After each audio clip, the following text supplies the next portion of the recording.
Hi Heartway, I am so excited for you to hear today's message called Deadly Vices, taught by Danny. It is very spicy, so let us know how you like it. And then once you're done with the message, go ahead and head over to our website. We have a ton of events coming up. One of them is our Heartway Healers event coming up May 6th, so go ahead and check it out. And then of course, we can't do anything that we do at Heartway without our family and their generosity. So if you feel called to give, head over to our giving site on the website and let us know what you think. Have a great day, guys.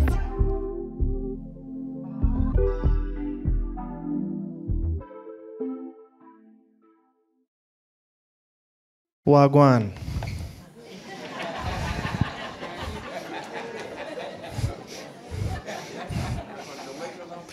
I spent the last 7 days in Jamaica, and I woke up on Wednesday morning realizing that I think I'm a Jamaican born in a Cuban's body. They are so chill and so calm that, like one person said, it's almost irrational. And I like that. But I'm happy to be back. I missed you guys last week. You know, I never miss. I don't miss church, even when I'm not teaching. Like, I'm always here. So to not have been here last week was tough, but it was great. You know, just waking up by the ocean. What happened? Yeah, I was so sad. Oh, my goodness. I'm sorry, guys. Well, hey, it's good to be with you guys. Another Sunday that we get to do this. I think we may have to get a bigger space or start a second service. Come on, somebody. I like it. I like it.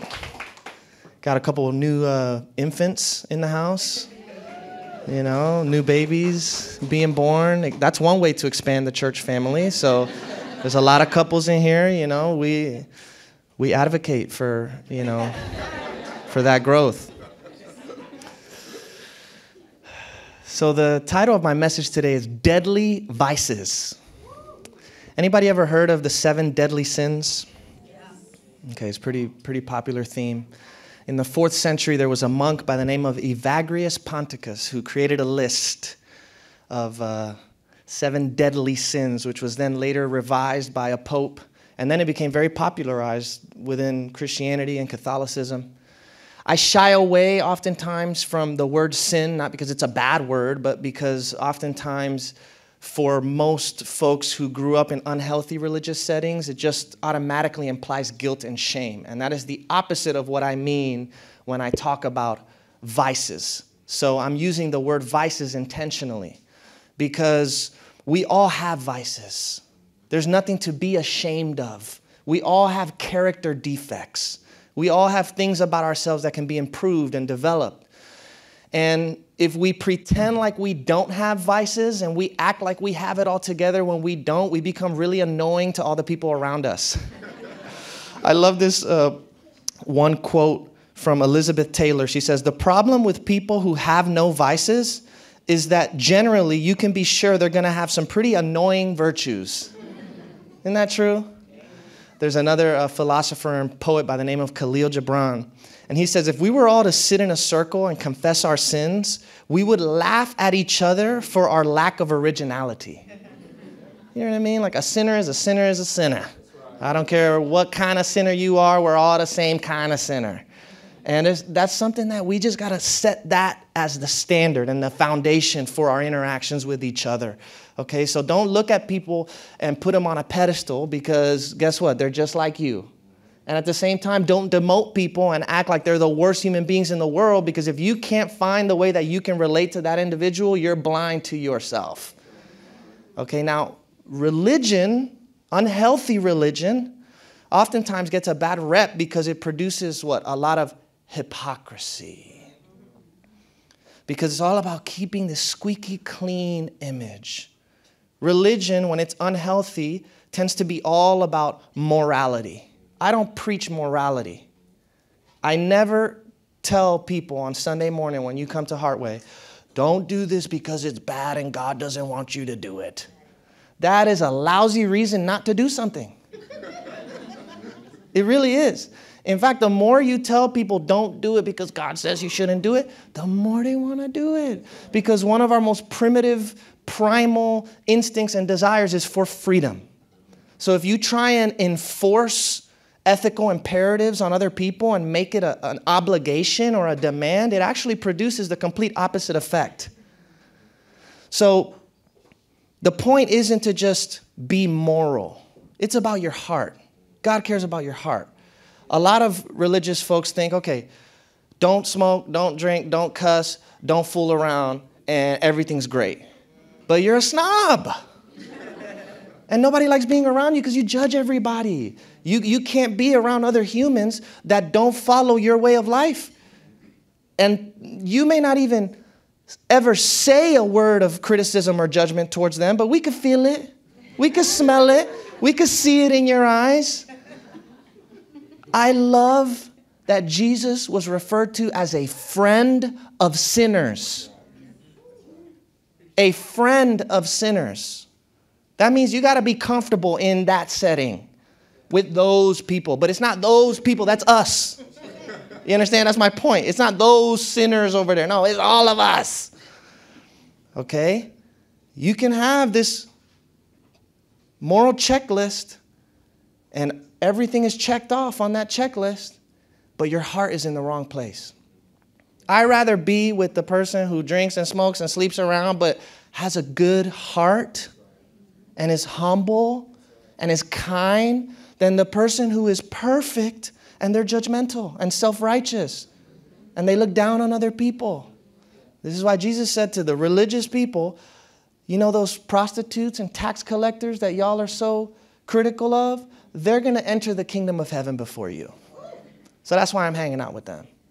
Because at least they know and understand and are honest about who they are. You can get to a point in your religiosity where you're not even honest about who you are.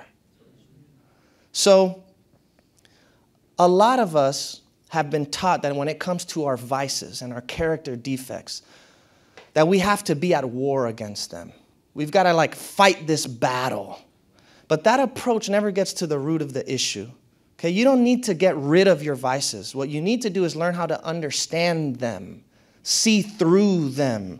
Instead of resistance, bring understanding. Once you understand why human nature is the way it is, why you do the things that you do, those vices end up getting rid of themselves almost effortlessly. So you got to ask yourself the question, why are these vices appealing to me in the first place? Why do I want to do these things? The answer that I have come to find is pleasure. We do things because they're pleasurable to us. The problem is pleasure is temporary. Pleasure is fickle. Pleasure is here one moment, gone the next. It doesn't truly satisfy, which is why you always need more and more and more and more. What your soul really longs for isn't pleasure, it's peace. It isn't pleasure, it's joy, lasting, abiding joy and peace. That's way better than pleasure. So, once you understand that virtue is what brings happiness, your vices start losing their power over you. True happiness comes from living a life of integrity, a life of wholeness. So I want to go over these 7 deadly vices with you today. And this is just an opportunity for all of us to do some self-inventory, some self-inquiry, some self-observation and reflection. Don't beat yourself up for the way that you are. Just bring some understanding to the way that you are. And don't think of these things as bad, wrong, sinful stuff. Think of these vices as joy killers. That's all it is. This is a joy killer. So it's not that I'm not going to do this because it's really bad. No, this is a joy killer. I want happiness. I want peace in my life. And so there are certain things that I can do that are conducive to that, and there are things that I can do that are not conducive to that. These vices, what I'm offering to you is these vices don't produce the peace and the joy that you're ultimately looking for in life. One quote from St. Augustine, he compares a slave who's a person of good character to a king who is a person of wicked character. And look at what he says. Thus, a good man, though a slave, is free, but a wicked man, though a king, is a slave. For he serves not one man alone, but what is worse, as many masters as he has vices. All right, so you become a slave of your vices. They become your master. How could you ever find joy and happiness in that way? So here's the first one, pride. A lot of the theologians and monastics of the Christian tradition speak of pride as the father of all other vices. Pride is this idea that you're better than, you're more superior, you're more important than others. You excessively admire yourself to the point where you become blind to your own limitations and faults. And what's crazy is that in our society, in our culture, when we see people who are proud, we confuse that for confidence. We think that that's confidence. But in reality, behind pride is just insecurity. We try and project what we are not in order to hide what we are. So we're trying really hard to make up for all of the things that we feel that we're not. So like a peacock, we're always just like showing our feathers to people. You know, look at me. The problem with pride is that it causes you to measure your value and your worth on the basis of comparison with other people. Pride can only exist where there is comparison.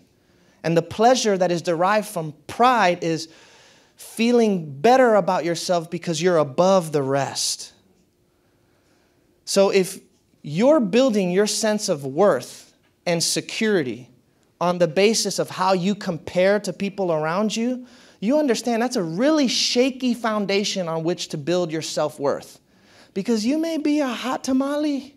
You may have all the money in the world. You can be super successful, drive an amazing car, have the perfect house with the fence and the yard. And guess what? There's going to be somebody that has more than you. There's going to be somebody that looks better than you. There's going to be somebody that's younger and hotter than you. So if you're basing all this stuff on how you compare with other people, it may last for a little while, but life will send you a wake-up call. So pride actually gives you a false sense of security that's rooted in that which is external.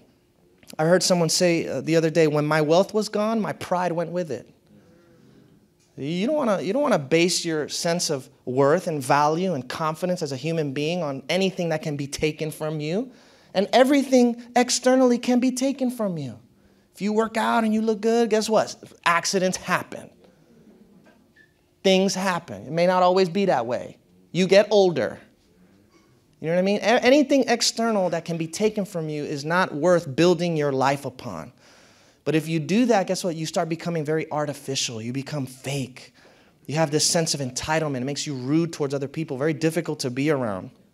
And the problem with pride is prideful people start believing their own lies.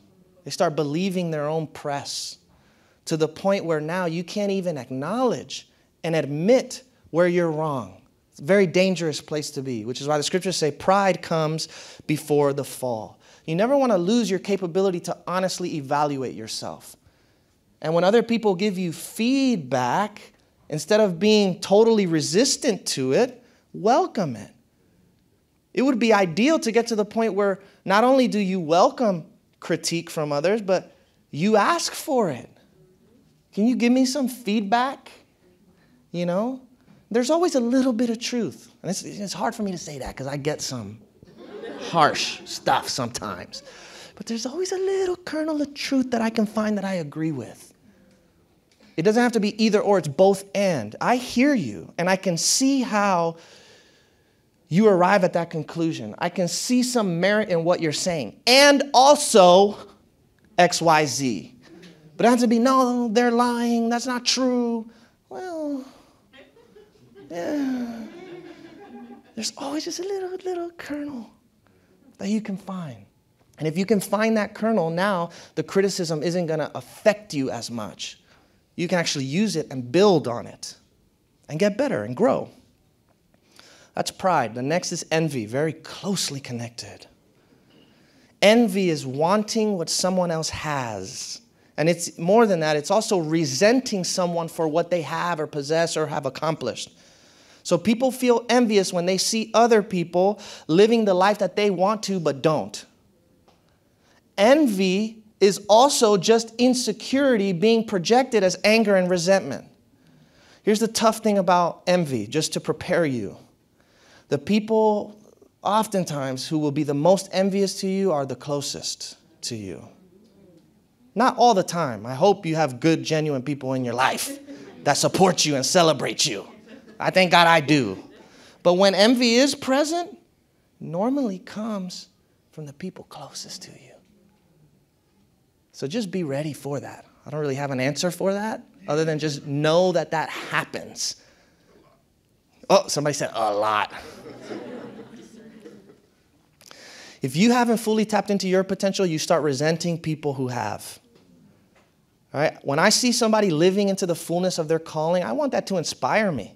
I want that to encourage me to grow and develop. I want to learn from these people. I don't want to bring them down, but the pleasure that envy brings is seeing other people fall. That's sad. Isn't that sad that sometimes people take pleasure in your downfall? But if somebody takes pleasure in your downfall and they want to bring you down, it's because they feel that they're beneath you. You understand? So if you envy another person, it's because you feel that you're beneath them. Well, that's not their issue, that's your issue. You understand? So you got some stuff you got to work on. Because you think somebody's better than you just because they have more, or they've done more, or they've accomplished more. That's an identity crisis that you got. And them failing isn't going to fix that for you, because then there'll just be somebody else that takes their place. So envy causes us to criticize other people so much. We put so much energy towards bringing other people down that we now put very little and minimal energy towards improving and growing and developing ourselves. So envy keeps you trapped where you are. You want progress. You want growth, which is why you have this envy and resentment within you in the first place. But the envy is preventing you from actually experiencing it. It keeps you trapped where you are, because now you're just focused on everybody else and what they're doing and not doing, instead of yourself and what you can be doing to get to wherever you want to be. And also, why do you want to be where you want to be? Do you think that that's going to do something for you at a deep level? You know, are you going to feel better about yourself when you're at a different place in your life? Because newsflash, no. It doesn't work like that. You may feel better again for a little bit because, I finally reached the mountaintop. Well, you're going to get bored. You're going to want to reach another mountaintop, and the game will just continue. I'm the kind of person that wants to find full satisfaction in the present moment. Whatever I'm experiencing in this present moment is where I'm going to find my contentment and my satisfaction. Can this moment be enough for me? When you start living like that, now the future is just filled with so many possibilities. And you can pursue whatever it is you want to pursue without any fear of failure, because you're not attached to the outcome anymore. So you'll give it all you got. I'll try a new initiative. I'll partner with somebody to do something else. And if it doesn't work out, it doesn't work out. I'm not attached to the outcome of it. You see how when you start living like that, envy has no place anymore. Envy also, just like pride, is rooted in comparison. We love to do this. We love to compare. Everybody's journey is unique.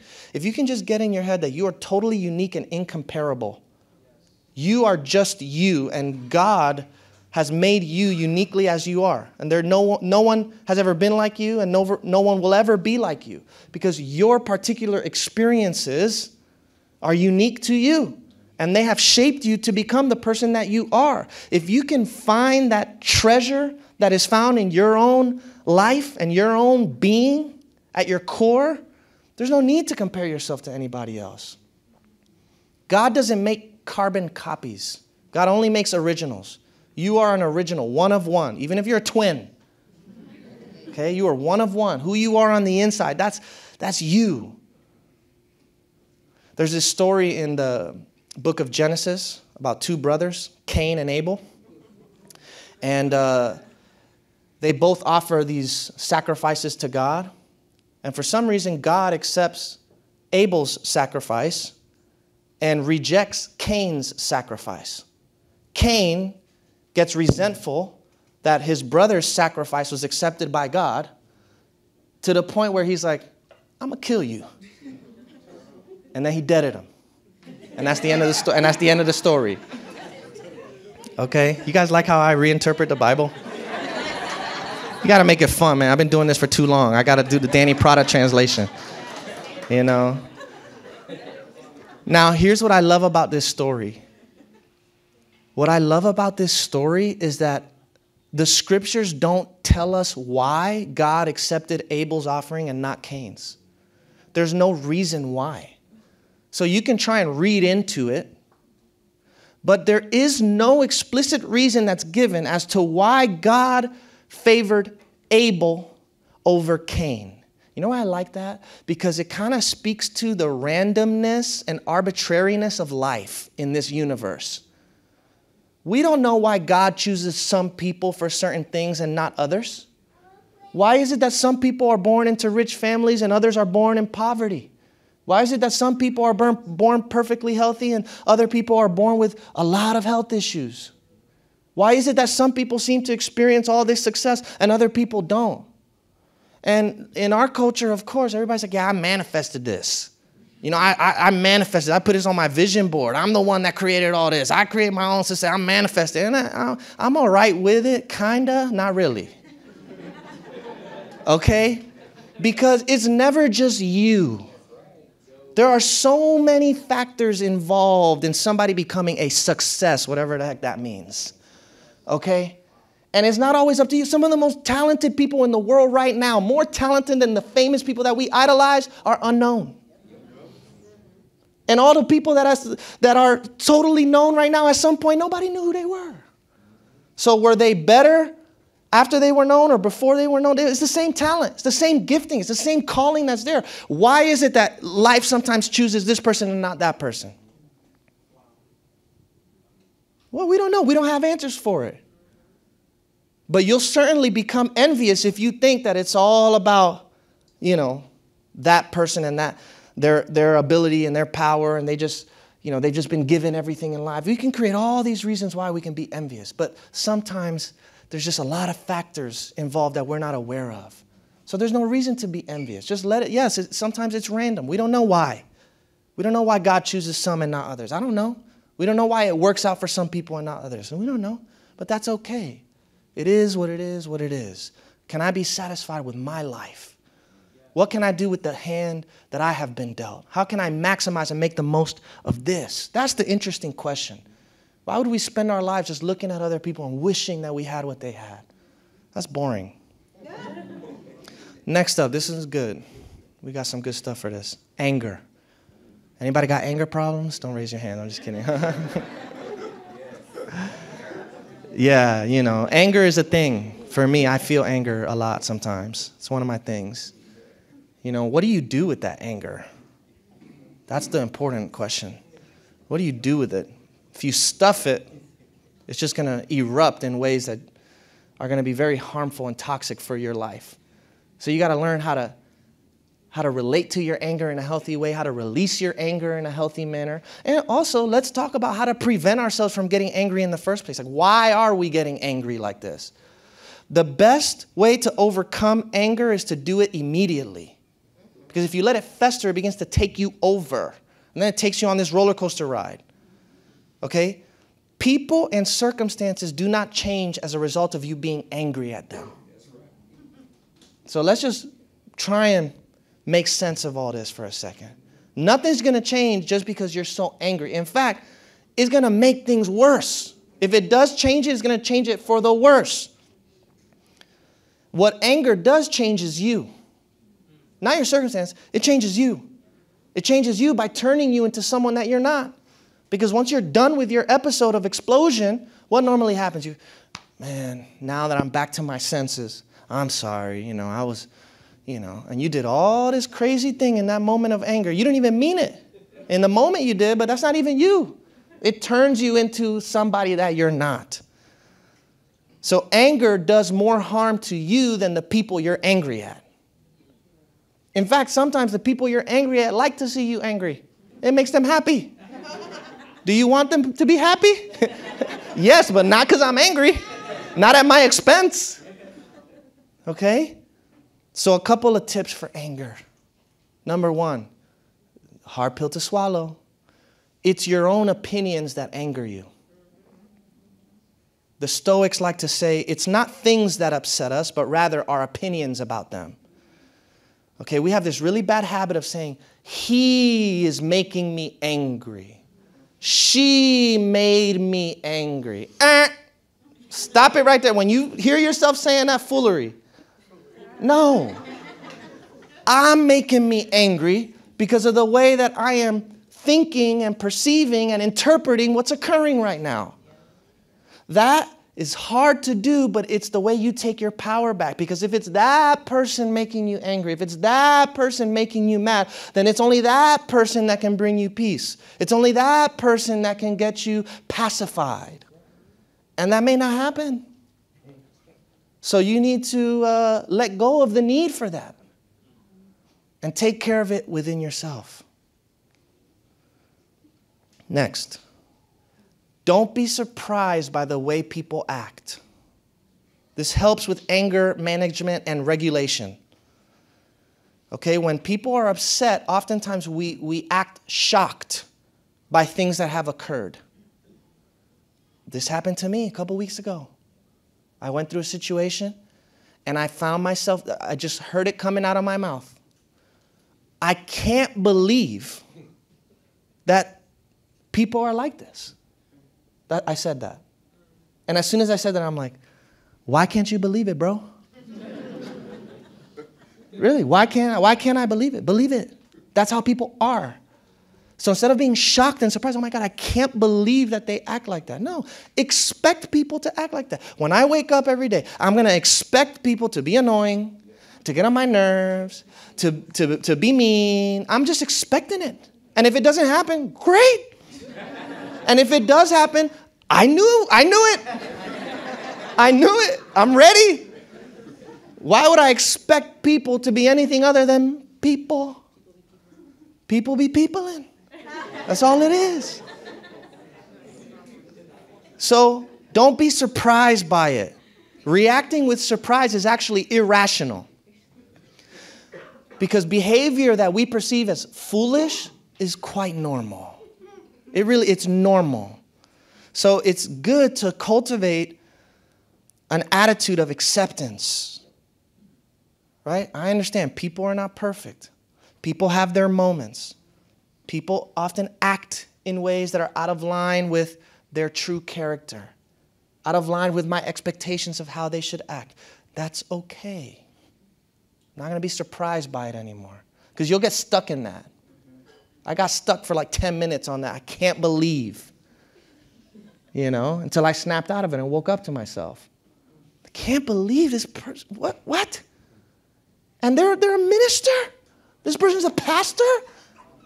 What? I can't believe. What? No. Human.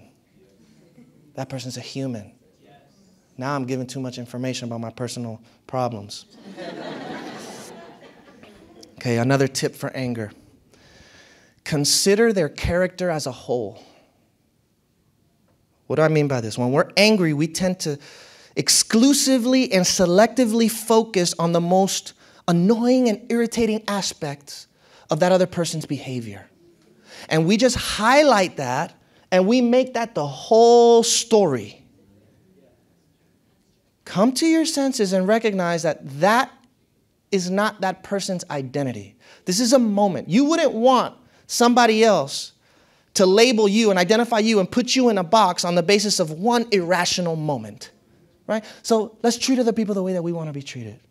And a good way to bring some equilibrium when you're feeling angry is to recognize, yes, these are some really annoying qualities that are coming out right now. But this is not the whole story. I've seen this person on a good day. Okay, because then you start making these unrealistic judgments on people's character. And it's just not true. And we do a lot of damage by doing that. So consider their character as a whole, and that'll help moderate your anger. And then last but not least, when you're dealing with difficult people, keep an open mind about their motives. Okay? Sometimes people do the right thing for the wrong reasons. And sometimes people do the wrong things for the right reasons. Somebody's lashing out at you. They may not have ill will towards you, even though it may seem like that's the case. They have a genuine need that they're trying to express. They don't know how else to do it. This is the only way that I know how to try and get your attention and show you something's off. There's a deep need that I have. I'm not being seen. I'm not being understood. I'm not being heard or listened to. And so it's coming out in a totally wrong way, but the reason is a right reason. So instead of assuming a negative intention, go the opposite way. Assume a positive intention behind it. Maybe this person right now is just doing the wrong thing with the right reason behind it. Of course, we do the opposite. Right? When we become angry, we jump to conclusions about what other people are thinking. Oh, they're doing that because, they're trying to hurt me or they're trying to get me back for something. And yeah, maybe that's true, but you don't know. You don't know for sure. Can you read people's mind? Can you see their heart? No. Anytime I'm like 100% sure that this is the reason why somebody's doing something, I know that I'm being delusional. Because how can I be sure? I'd rather ask them. And if I can't or don't want to, I'll assume the best. And then move forward. Okay, that was great. Anger. Let's work on that. Okay, I was waiting for that section because I got to hear it. We got to hear it, Preaching to myself. Okay, the next one, overindulgence. Overindulgence. Technically, this one is gluttony, but, we're going to expand this. Overindulgence. It applies to everything. The principle here is too much of a good thing can be a bad thing. Things like food, sex, money, work, these are all good things. But they can become bad things when they are misused. If you're overindulging in stuff, you're just trying to find an emotional escape. There's some stuff you don't want to deal with. And the way that you try and forget is by diving head first into something that is going to just bring you a whole bunch of pleasure and give you a rush of dopamine and help you try and forget what you're going through for a little bit. All that does is harm you on multiple levels. Compromises your health, diminishes your energy, affects the way that you feel about yourself. And if you're not careful with your overindulgence, eventually you'll get to a point where you can't stop yourself from indulging. And that's when you become a slave to your vices. Again, it's not that any of these things are inherently bad in and of themselves. It's about how you relate to the stuff. And too much of a good thing can be a bad thing. So the way to counter overindulgence is by developing self-control. Self-control sounds like a restriction, but it's actually true freedom. Self-control is power. If I have control over myself, then I am free from the control of people. I am free from the control of circumstances. I'm free from the control of my desires and my emotions.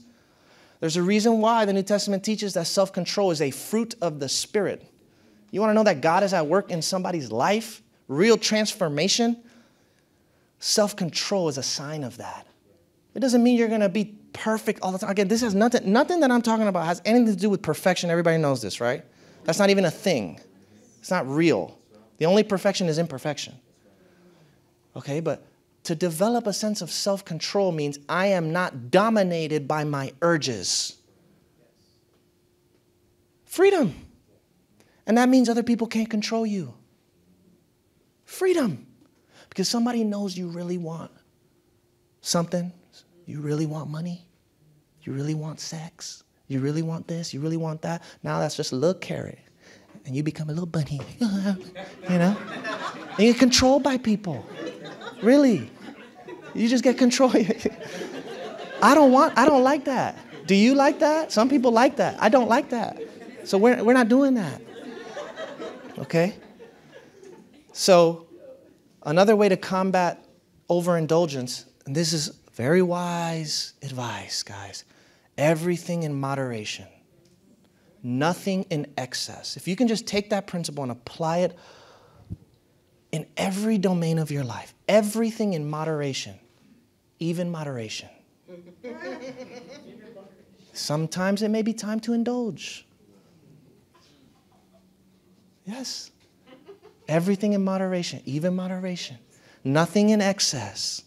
There's a time and a place for everything. That's how you keep your balance. Next, lust. Woo! Lord have mercy. Help me, God. Please. This is a tough one. Some of y'all want to step out right now. We're not going there, Pastor. We ain't going there today. Lust. Okay? Let me tell you what lust is not. Okay? Lust is not sexual desire. Can we normalize sexual desire? It's okay to have sexual desires. Yes, I know. It's Sunday morning. We're in church. Sexual desires is not bad. Who told you that was wrong? Yes, church, I know. I know. Yeah, I know. We're trying to, I know. But it's like, think about Adam and Eve in the garden. They eat the fruit. Now they're naked, and they're ashamed about it. They start getting these leaves to cover up, and God's like, who told you were naked? What's the problem? Really? Sexual desire is normal. Lust isn't about wanting sex. It's about needing it. It's the need for it. When you have a need for it, you will use people to get what you really feel you need. You understand? So there's a lot of people that I know, they want other people to lust after them. We want other people to be obsessed with us. There's something feels powerful about it. Like I said, we can control people. But let me tell you something.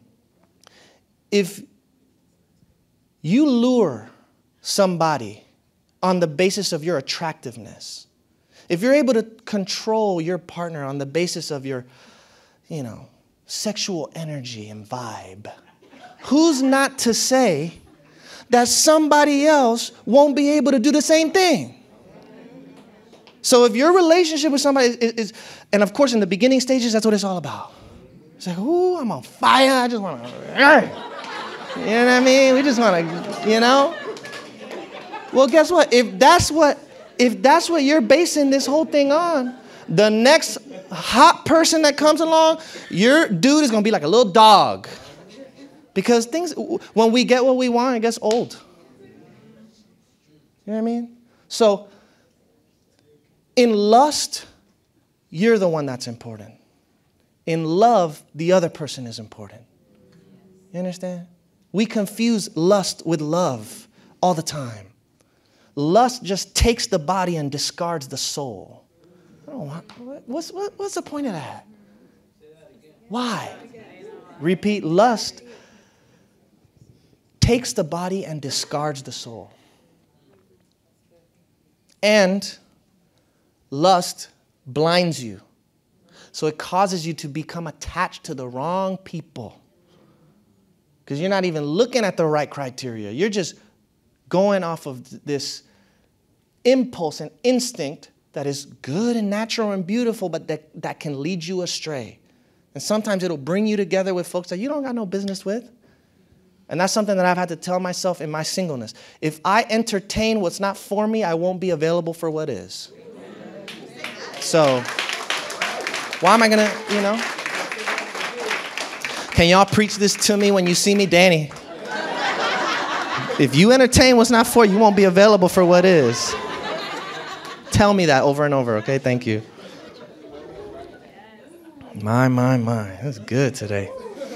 Okay, we're almost done. The next one is sloth. Sloth. Okay, sloth. That word's just weird, right? Sloth doesn't necessarily mean laziness. The idea behind this deadly vice is this apathy, this lack of concern and energy and excitement about life. It's characterized by hopelessness, despair, sadness. Sloth means avoiding responsibility. For some reason, a lot of people think that the good life is a life devoid of responsibility. I was in Jamaica this past week. I was eating this beautiful restaurant on the beach, and I hear these people next to me chit-chattering.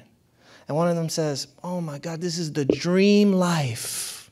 If I could just wake up every day and be on the beach and have a rum punch and just travel the world and chill and get massages all the time. That's the dream life. Avoiding responsibility. That will get old very quickly for you." No. What the soul longs for is a life of meaning and purpose. And meaning and purpose is always going to be tied to responsibility. So responsibility has the ability to inspire you. The word inspire means in spirit. Literally, it's living in line with your spirit's calling.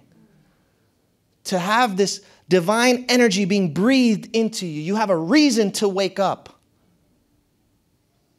And it's a reason that's connected to something much larger than just you and your pleasure and satisfaction today. No, it's connected to impact. It's connected to purpose. It's connected to meaning. It's connected to service. It's connected to making a difference in somebody else's life. There's a proverb that says, "The slacker craves, yet has nothing. But the diligent is fully satisfied." That's Proverbs 13:4. And then last but not least is greed. Okay, greed. A selfish and excessive desire for more of something than is needed. We have no idea in our culture what just enough is. We have no idea what just enough is. And you, by the way, you can have a feeling of having just enough and being content and still get more. Those two things are not opposed to each other. You can have ambition and contentment at the same time. You're actually more better suited to pursue your ambitions if you do it all from a place of present moment contentment. Because now I don't need it. If I get it, great. I'm going to give my all towards it. But I'm going to enjoy the ride. And I'm going to enjoy where I am right now. That's something I've had to tell myself recently. It's like, Danny, you're literally walking and living in answered prayer right now. But then sometimes, the mind always goes to the future. Yeah, but I need more. I need, I got to figure this out so that I can have this all set up and all my operations set up. It's like, brother, no, you're walking in the prayer. You're living it right now, but you're not able to enjoy it because you keep looking ahead to something else. In the same way that all of it worked itself out to get you to the point where you are now, it will work itself out to get you to the point where you need to be. But don't miss all of the moments in between. One of the richest men of the 19th century, a man by the name of Andrew Carnegie.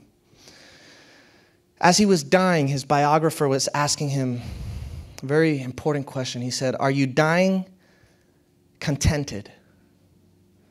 And he said, "No, I'm actually a very discontented man. My whole life has been a failure. I'm unfulfilled."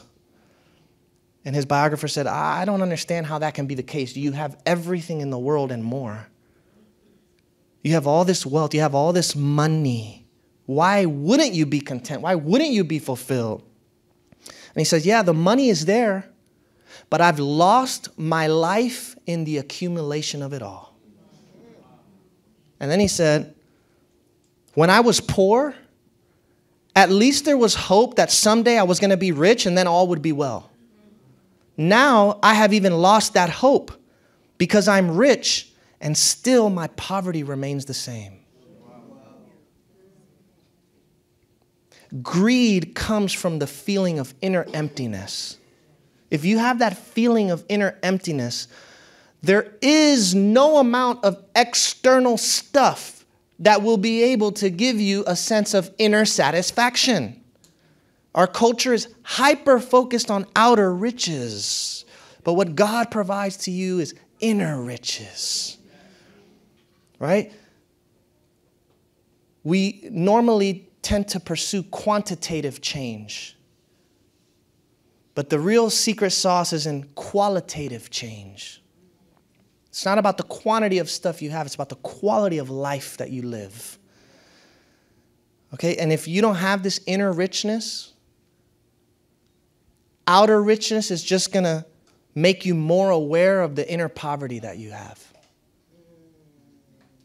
So true wealth is contentment. True wealth is peace of mind. True wealth is family, your loved ones, the connections that you have. That's true wealth. Get rich in that way first. Then let's talk about the other stuff. Be rich in joy, rich in peace, rich in love.